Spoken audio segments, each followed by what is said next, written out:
الحمد لله نحمده ونستعينه ونستغفره ونؤمن به ونتوكل عليه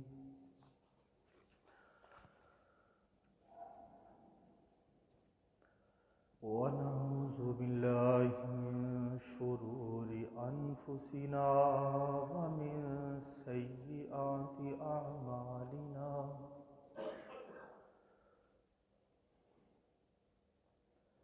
من يهده الله فلا مضل له ومن يضلله فلا هادي له ونشهد أن لا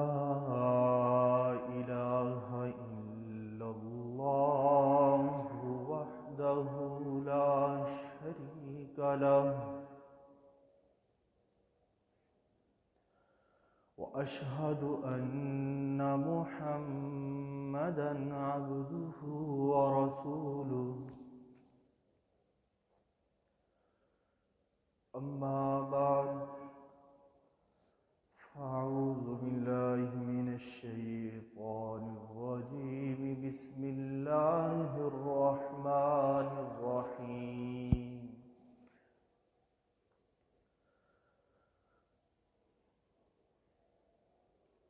وقال الله تبارك وتعالى في القرآن المجيد والفرقان الحميد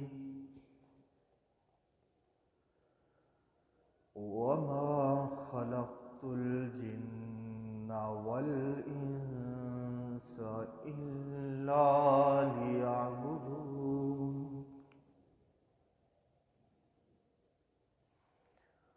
وقال النبي صلى الله عليه وسلم إنما الأعمال بالنيات صدق الله العظيم سبحانك لا علم لنا إلا ما علمتنا إنك أنت العليم الحكيم رب اشرح لي صدري ويسر لي أمري واحلل عقدة من لساني يفقه قولي رب زدني علما رب زدني علما رب زدني عملا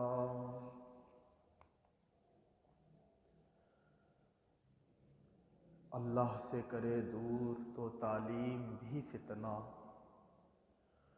اولاد بھی املاک بھی جاگیر بھی فتنہ، ناحق کے لیے اٹھے تو شمشیر بھی فتنہ، شمشیر کیا نعرہ تکبیر بھی فتنہ۔ معزز سامعین اور میرے قابل احترام بزرگ حضرات اور میرے نوجوان بھائیوں، دوستوں اور باہر سے آنے والے اللہ کے مہمان، میرا مالک ان کا آنا علاقے والوں کے لیے خیر کا ذریعہ بنائے۔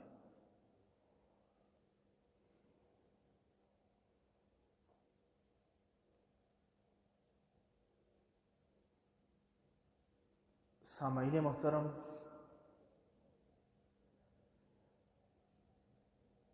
کوئی بھی چیز ہے دنیا کے اندر جب ہم دیکھتے ہیں تو خاص کر جو انسان ہے اس کا ایک ظاہر ہے اور ایک باطن ہے۔ اگر ہم عبادات کے اندر دیکھیں تو عبادات کا ظاہر بھی ہے اور باطن بھی ہے۔ نماز کو دیکھیں تو نماز کی ایک صورت ہے نماز پڑھنے کی، رکوع ہوتا ہے، سجدہ ہوتا ہے، ایک نماز کی روح ہے۔ اسی طرح زکوٰۃ جو اسلام کا بنیادی رکن ہے، جس کے اندر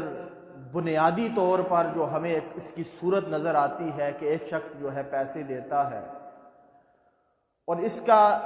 اس کی ایک سیرت ہے، اس کی ایک روح ہے کہ فقیر کی، حاجت مند کی ضرورت کو پورا کرنا، اس کو مستغنی کرنا۔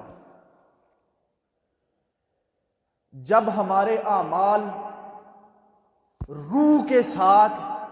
جڑ کے اللہ کے حکم کی پابندی کرتے ہیں تو وہ اعمال اللہ کی بارگاہ میں بڑی قیمت رکھتے ہیں، اور وہ عمل جو روح سے نہیں جڑا ہوا، جو صرف ظاہری اٹھک بیٹھک ہے، ایک ظاہری جو ہے سامنے دنیا کی رسم و رواجوں کے ساتھ جڑا ہوا ہے، تو اس کی اہمیت اللہ کے ہاں کچھ بھی نہیں ہے، وہ الٹا وبال کا ذریعہ ہے۔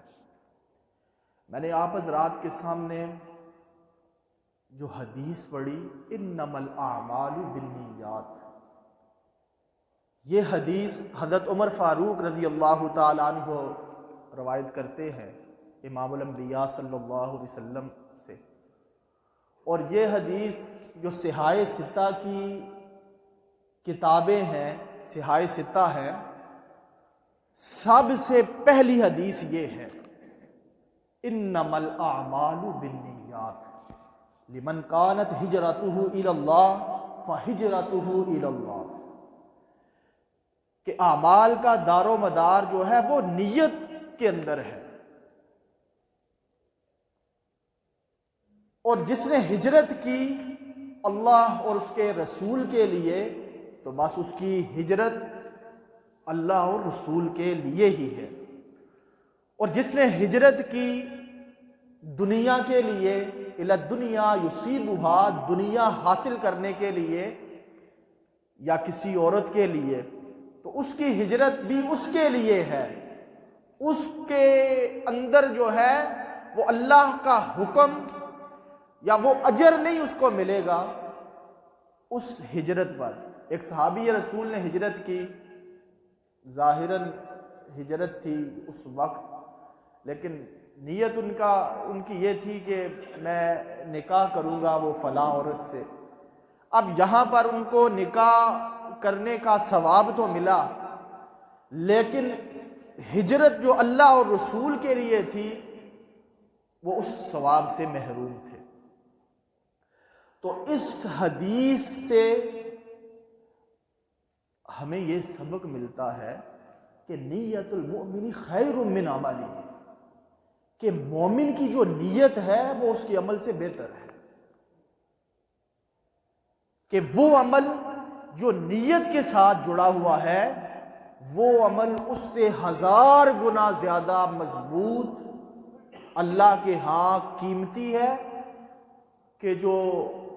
جس کے اندر اس کی نیت جو ہے وہ اللہ کی رضا نہیں ہے اور نبی پاک صلی اللہ علیہ وسلم کی اطاعت نہیں ہے۔ حضرت ابو امامہ رضی اللہ تعالیٰ عنہ نبی پاک صلی اللہ علیہ وسلم کے پاس آئے، کہنے لگے یا رسول اللہ، ایک شخص اللہ کے رستے میں جہاد کرتا ہے، اعلاء کلمات اللہ کے لیے، اللہ کے نام کی بلندی کے لیے وہ لڑتا ہے، اور ساتھ وہ یہ نیت رکھتا ہے کہ میری نام وری کے قصے بھی مشہور ہوں گے، میری شجاعت کی داستانیں بھی لوگوں کی زبانیں ان سے تر ہوں گی، تو کیا اس کو اجر ملے گا؟ امام الانبیاء صلی اللہ علیہ وسلم فرمایا کہ نہیں، اس کو اس عمل کا اجر نہیں ملے گا۔ انہوں نے پھر دوبارہ یہ بات کی کہ شاید امام الانبیاء صلی اللہ علیہ وسلم کو میں صحیح سمجھا نہیں سکا، تو جب یہ بات کی کہ وہ اس کی نیت ہے اعلاء کلمات اللہ کی، لیکن ساتھ کہتا ہے کہ لوگ مجھے جو ہے بہادر بھی کہیں گے، لوگ مجھے جو ہے وہ بڑا جو ہے دلیر کہیں گے، تو پھر امام الانبیاء نے فرمایا کہ نہیں، کیا اس کے پر اس کو اجر ملے گا؟ یہ پھر جو ہے حضرت ابو امامہ نے یہ سوال پوچھا۔ امام الانبیاء نے دوبارہ فرمایا کہ نہیں، اس پر اجر اس کو نہیں ملے گا۔ پھر تیسری مرتبہ پوچھا، پھر امام الانبیاء نے تیسری مرتبہ بھی یہی بات کی۔ نیت جو ہے، اعمال جو اللہ کے لیے ہے، جو اللہ کی رضا کے اعمال ہیں، وہ اسی کے لیے ہے۔ اس کے اندر غیر اللہ کا شائبہ نہیں ہونا چاہیے کہ یہ چیز، یہ مجھے جو ہے فلاں جو یہ کہیں گے۔ پھر جب یہ غیر اللہ کے ساتھ جڑ گئی، اللہ کے لیے جو عمل تھا، تو وہ اجر سے محروم ہو گیا۔ ہاں، یہ بات دوسری ہے، حضرت ابو ہریرہ رضی اللہ تعالیٰ عنہ کہ ایک شخص، انہوں نے ان سے روایت ہے، فرمایا امام الانبیاء صلی اللہ علیہ وسلم نے فرمایا کہ ایک شخص جو ہے عمل کرتا ہے، اب وہ اللہ کے لیے عمل کر رہا ہے، لیکن دوسرا جو ہے شخص جب وہ دیکھتا ہے، کسی نے اس کو دیکھا ہے وہ عمل کرتے ہوئے، تو اس کو تھوڑی سی خوشی محسوس ہوتی ہے۔ تو ایک خوشی محسوس ہونا، یہ کوئی اس میں جو ہے نیت کا فطور نہیں ہے۔ ہر انسان یہ چاہتا ہے کہ میں جو ہے مجھے لوگ جو ہے اچھے نام سے یاد کریں۔ ہر انسان کی یہ دل کی تمنا ہوتی ہے، ایک اس کے دل میں خوشی پیدا ہونا کہ میں تو اللہ کے لیے کر رہا ہوں، اس کو بندے سے کچھ نہیں چاہیے۔ تو یہ الگ ایک معاملہ ہے۔ تو باقی غیر اللہ کو دیکھ کے اپنا اعمال کرنا اور ان سے امید رکھنا، یا میں یہ جو عمل کر رہا ہوں اس کے ذریعے جو ہے لوگوں سے ممتاز ہونے کی نیت رکھنا، یہ سارے اعمال وہ ہیں جو انسان کے لیے انسان کو اجر سے محروم کر دیتے ہیں۔ اور دوسری حدیث میں آیا کہ ایک عالم ہے، وہ علم حاصل کرتا ہے اور نیت یہ رکھتا ہے کہ تاکہ میں محفل میں اونچی جگہ مجھے بٹھایا جائے اور لوگ کہیں کہ اس کے پاس بڑا علم ہے، تو اس کو بھی جہنم کا ایندھن بنایا جائے گا، اس کے ذریعے جہنم کی آگ بھڑکائی جائے گی۔ فرمایا یا ایھا الذین آمنوا ادخلوا فی السلم کافہ، اے ایمان والو اسلام کے اندر پورے کے پورے داخل ہو۔ ولا تتبعوا خطوات الشیطان، اتباع نہ کرو تم شیطان کی، انہ لکم عدو مبین، وہ تو تمہارا کھلا دشمن ہے۔ تو جو اعمال اخلاص کے ساتھ ہوتے ہیں، پھر نیت کی بھی بعض لوگ وہ نیت کر لیتے ہیں، ان کے ظاہر کے اندر بھی فساد ہوتا ہے، ان کے باطن کے اندر بھی فساد ہوتا ہے، اور ان کا مقصد کیا ہوتا ہے کہ دنیا کے اندر ہمیں جو ہے میں اچھے نام سے یاد کیا جائے، اور میں فلاں جو ہے چیز دنیا کی میں وہ حاصل کر لوں، اور اپنے نفس کے پیچھے ان کے دوڑ ہوتی ہے، اور اسی طرح حب جاہ، حب مال، عہدوں کے پیچھے جب اس کی زندگی گزرتی ہے، تو اس کا ظاہر ہے باطن کے اندر بھی فساد ہے اور ظاہر کے اندر بھی فساد ہے۔ تو ایسے لوگ وہ ہیں کہ جو دنیا کے اندر بھی محروم رہتے ہیں اور آخرت کے اندر بھی محروم رہتے ہیں، اور دوسری طرف وہ لوگ ہیں کہ جنہوں نے اپنا تزکیہ اس طرح کیا، اپنا محاسبہ اس طرح کیا، اپنے آپ کو ایسا پاک کیا کہ ظاہری باطنی جتنی بھی غلاظتیں تھیں اس سے اپنے آپ کو ہٹا لیا، صاف کر لیا۔ پھر جب وہ دنیا کے اندر کام کرتے ہیں، دنیا کے اندر وہ جس سوچ سے اللہ کے حکم کی پابندی کرتے ہیں، تو ان کا ان کے ہاتھ کی جو طاقت ہے وہ اللہ کی طاقت بن جاتے ہیں، اور وہ جو بولتے وہ ہیں کہ جو اللہ ان سے چاہتا ہے، اور وہ وہاں قدم اٹھاتے ہیں جہاں اللہ کی مشیت ہوتی ہے۔ یہ مقصود ہے لقد خلقنا الانسان فی احسن تقویم۔ ورنہ ایک اور مشہور حدیث ہے کہ ایک عالم کو لایا جائے گا، ایک سخی ہے اس کو لایا جائے گا، اور ایک غازی ہے، جہاد میں اس نے جان بھی دی ہوگی، اس نے سب سے چوٹی کا عمل ہے اپنی جان دے دینا اللہ کے لیے، لیکن جب وہی چیز اگر غیر اللہ کے لیے اس نے کی کہ مجھے بہادر کہیں، کوئی عالم ہے وہ علم حاصل کر رہا ہے، لوگ مجھے بڑا عالم کہیں، اس کے پاس تو ہر بات کا جواب ہے، ایک دم سے جو ہے وہ جواب دوسرے کو خاموش کرا دیتا ہے، تو یہ بات بڑی خطرے کی ہے،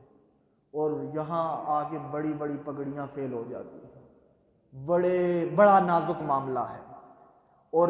یقین کریں کہ انسان جب اس کی شعور کی آنکھ کھلتی ہے، اس سے لے کر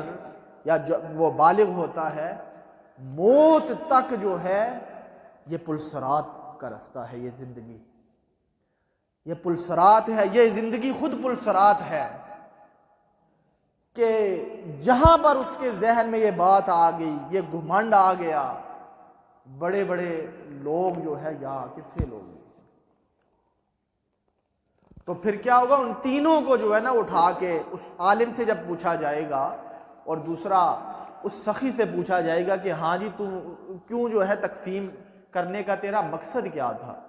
تو جو حاجت روائی کرتا تھا، غریبوں کی مدد کرتا تھا، تو وہ تو بڑے چوڑے ہو کے کہے گا کہ میں نے تو یا اللہ میں یہ کام میں نے کیے ہیں، تو اللہ تعالیٰ فرمائیں گے کہ بے شک تم نے کیے ہیں، لیکن جس مقصد کے لیے تم نے کیے تھے وہ تم نے مقصد پا لیا ہے،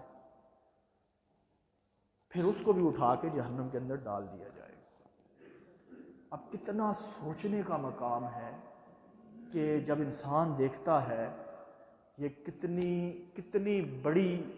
جو ہے ایک ناکامی ہے کہ سب کچھ دوڑ کے بھی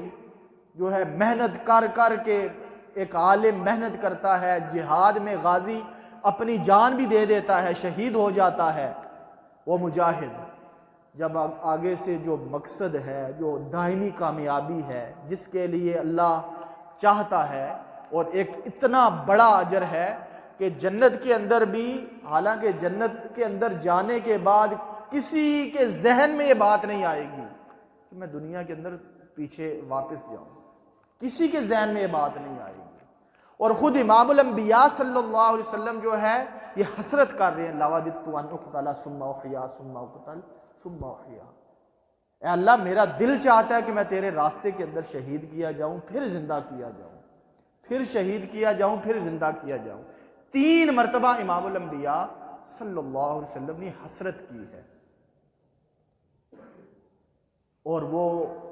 جنت کے اندر جانے کے بعد بھی وہ شہید کہے گا کہ یا اللہ مجھے دوبارہ بھیج دنیا کے اندر، کہ جو مزہ کٹنے میں آیا تھا، جب تلوار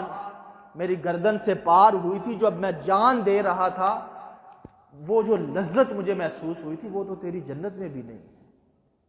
اور حدیث پاک کے اندر آتا ہے کہ جب جو ہے مجاہد شہید ہوتا ہے تو اللہ تعالیٰ خود جو ہے اس کے سامنے آ جاتے ہیں، وہ ذات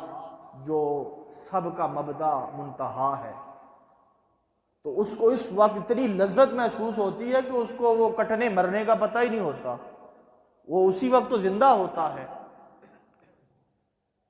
لیکن جب یہی جان اگر اس نے غیر اللہ کے لیے دی، اللہ سے ہٹ کر اس نے جان دی، راستہ اختیار کیا، تو اس کو اٹھا کے جہنم کے اندر ڈال دیا جائے۔ تو اللہ کی جو چاہت ہے وہ کیا ہے کہ انسان کی جو زندگی ہے، قُلْ إِنَّ صَلَاتِي وَنُسُكِي وَمَحْيَايَ وَمَمَاتِي لِلَّهِ رَبِّ الْعَالَمِينَ، کہ کہہ دیجئے کہ میری نماز،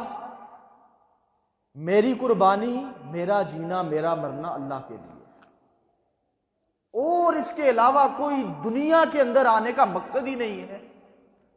اگر اس سے ہٹ کر کوئی نیت بنی ہے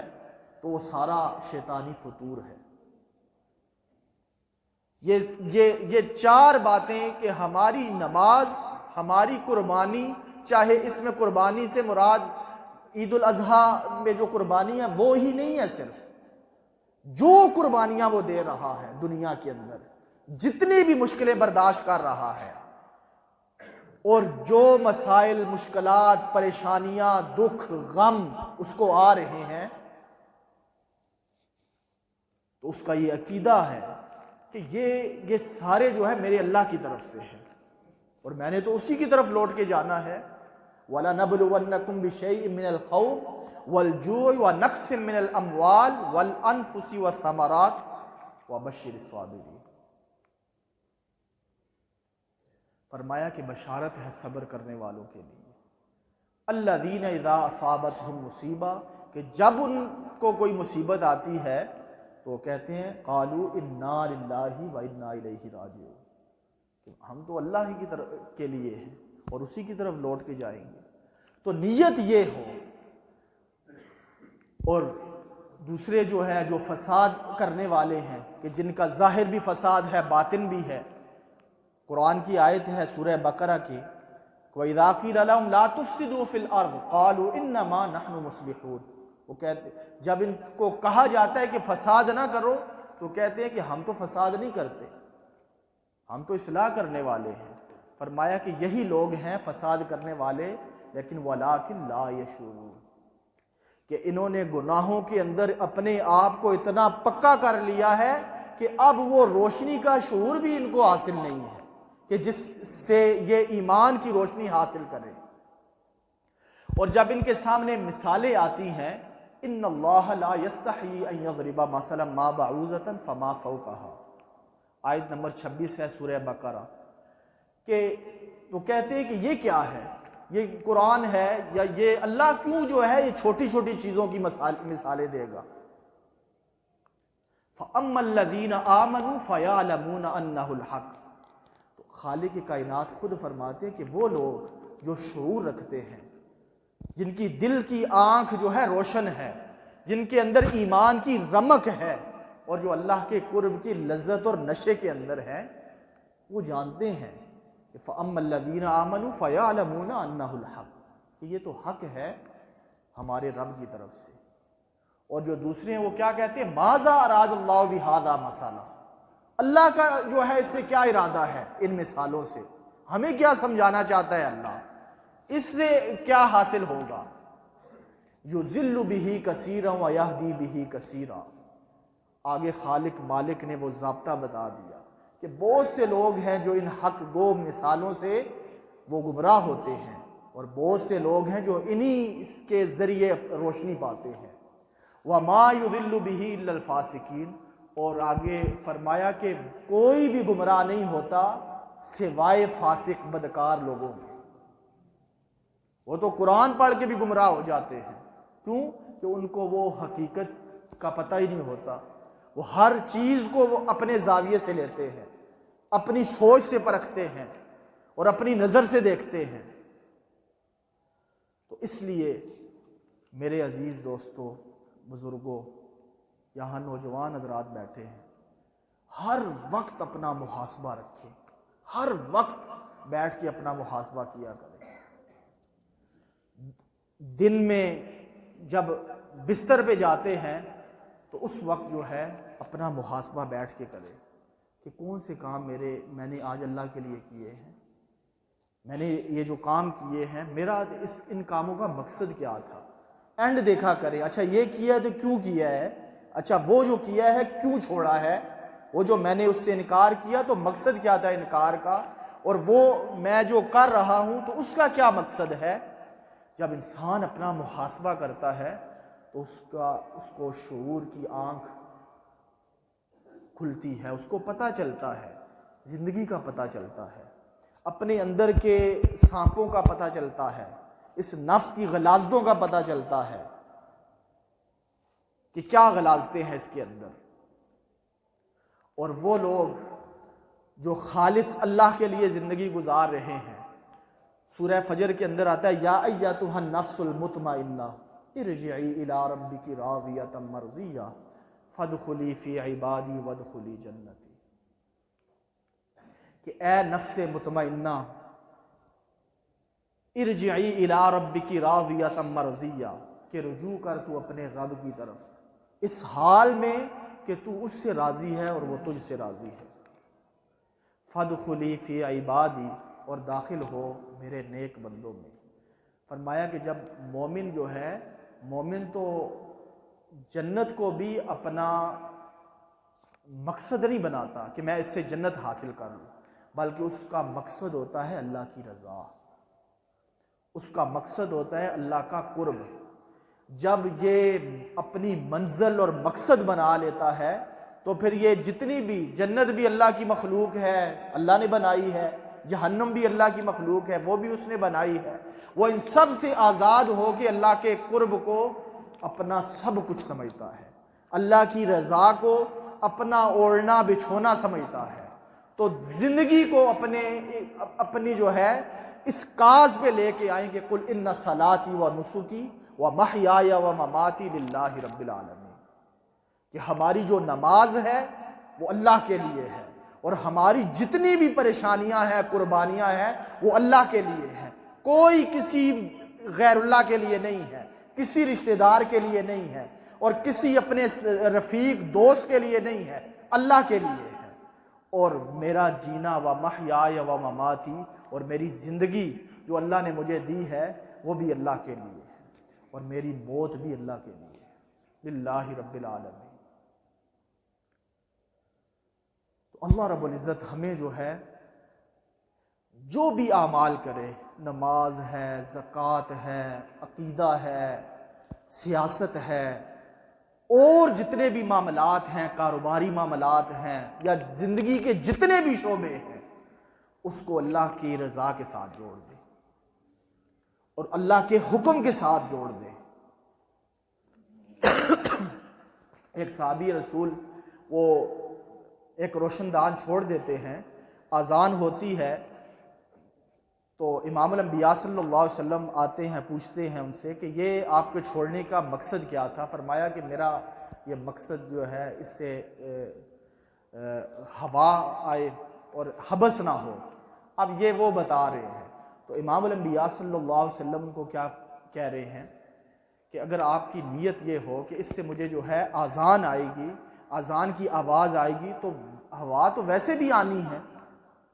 تو یہ اجر ہے۔ دنیاوی جتنے بھی کام ہے، جب اللہ کی رضا کی نیت اس کے اندر شامل ہو جاتی ہے، دنیا کے کام تو ویسے بھی چلتے ہیں، تو جب اللہ کی رضا کی نیت اس کے اندر ہو جاتی ہے تو وہ جو ہے دنیا کا کام بھی اللہ کی عبادت بن جاتا ہے۔ یہ 24 گھنٹے کی جو زندگی ہے، ہم اگر واش روم میں دعا پڑھ کے چلے جاتے ہیں، ٹھیک ہے، پھر وہاں سے نکلتے ہیں تو دعا پڑھ کے آتے ہیں، تو ہمارا واش روم اس گندگی کے اندر بیٹھنا بھی وہ اللہ کا حکم بن جاتا ہے۔ نبی کی اطاعت کے اندر جو عمل ہوگا وہ اجر ہے۔ اسی طرح کاروبار آپ کر رہے ہیں تو اس لیے کر رہے ہیں کہ الکاسب حبیب اللہ، کہ اللہ جو ہے، امام الانبیاء نے فرمایا کہ کمانے والا اپنے ہاتھ سے وہ تو اللہ کا دوست ہے، اور جب اس نیت سے ہو تو وہ اللہ کا حکم بن جاتا ہے، اللہ کی عبادت بن جاتا ہے۔ اگر یہ ہو کہ میں اس طرح کما کے اس کو پیچھے چھوڑوں گا، میں اس کو بھی پیچھے چھوڑوں گا، میں نے وہاں پہنچنا ہے، پھر اس کے بعد اس کو میں نے بتانا ہے، یہ تو شیطان انسان بن جاتا ہے، شیطان کو آنے کی ضرورت ہی نہیں ہے اس کے ساتھ، وہ خود شیطان بن جاتا ہے۔ تو زندگی کے جتنے بھی پہلو ہیں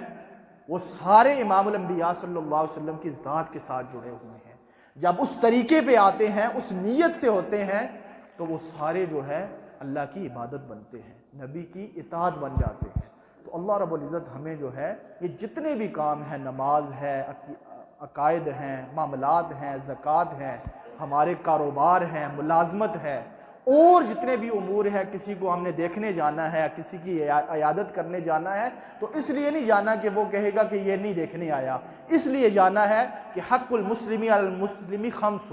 رد السلام و عیادت المریض، مریض کی عیادت کرنا امام الانبیاء کی سنت ہے، تو وہ بھی اجر بن جاتا ہے، وہ بھی نبی کی سنت بن کے اللہ کی بندگی بن جاتا ہے۔ تو اس نیت سے جتنے بھی معاملات ہم نے کرنے ہیں تو وہ ساری کی ساری 24 گھنٹے کے جتنے بھی ہمارے معاملات ہیں وہ ہماری عبادت ہے۔ نماز کے اندر رہنا عبادت نہیں ہے، پوری زندگی عبادت بن جاتی ہے۔ تو اللہ رب العزت ہمیں جو ہے جو بھی ہم کام کریں اللہ کی رضا کی نیت سے کریں اور نبی پاک صلی اللہ علیہ وسلم کی اطاعت کی نیت سے کریں۔ اللہ رب العزت جو کچھ کہا سنا اس پر عمل کرنے کی توفیق عطا فرمائے۔ اور حضرات جتنے بھی یہ جو بات ہوئی آپ کے سامنے، میرا مالک ہمیں حسن نیت کے ساتھ جو اعمال ہم کریں اس کو اچھی نیت کے ساتھ کرنے والے بن جائے۔ جزاکم اللہ خیرہ۔ حضرات سنتے ہیں ادا کریں۔